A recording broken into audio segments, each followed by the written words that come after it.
এই ভাইয়া, জি ভাইয়া বলেন। আমার এই চিপস দিয়ে এই ছোলা বুট মাখা দেন তো। এত কিছু খুঁজে আপনি চিপস দিয়ে ছোলা ভাই বুট মাখা চিপস খাবেন? আমার খুব পছন্দ, আমি সবসময় খাই অবসর টাইমে। ও, এই আচ্ছা। চিপস দিয়ে ছোলা বুটটা মাখা দেন। আপনার চিপস দিয়ে ছোলা বুট মাখা, কেউ খায় আলু দিয়ে, কেউ খায় ডিম দিয়ে, কেউ খায় শসা দিয়ে, আর আপনি খাবেন চিপস দিয়ে। নতুন স্টাইলে খাবেন। কত টাকার খাবেন বলেন? দেন ভাই আপনি যত টাকা। আমার তো মনটা কয় আপনি চিপস দিয়ে খাবেন, একেবারে পুরো শ্রেণীটাই আপনারে মাখায় দিই। খাইতে পারবেন? দেন দেন, খাইতে পারবো। আচ্ছা, ঠিক চিপস আছে। আমার খুব ভালো লাগে ভাই, অবসর যখনই অবসর টাইম পাই জি, আমি চিপস জি। খাই। জাল খাবেন কেমন? দেন মোটামুটি দেন। ওকে, সব পানি দিলাম, এখন একটু লেবু দিয়ে দিব। উনি বলে চিপস দিয়ে নাকি কি ছোলা বুট মাখা খাবে, উনি অবসর থাকলে। বাসায় গেলে কি অবসর থাকেন? হ্যাঁ, বাসায় গেলে যখন ফ্রি থাকি চিপস খাই।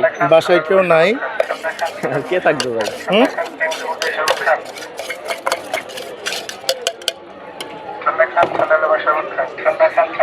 এই যে দেখেন চিপস দিয়ে ছোলা বুট মাখা, এখানে 20 টাকার খাবার দিলাম। হ্যাঁ, সাথে পেঁয়াজ ভাজা ফিরিয়ে দিলাম। এই যে সাথে 2টা চামচ দিলাম। দেখেন, এই লন ভাইয়া, আপনি খাইয়া দেখেন কেমন হয়েছে আপনি।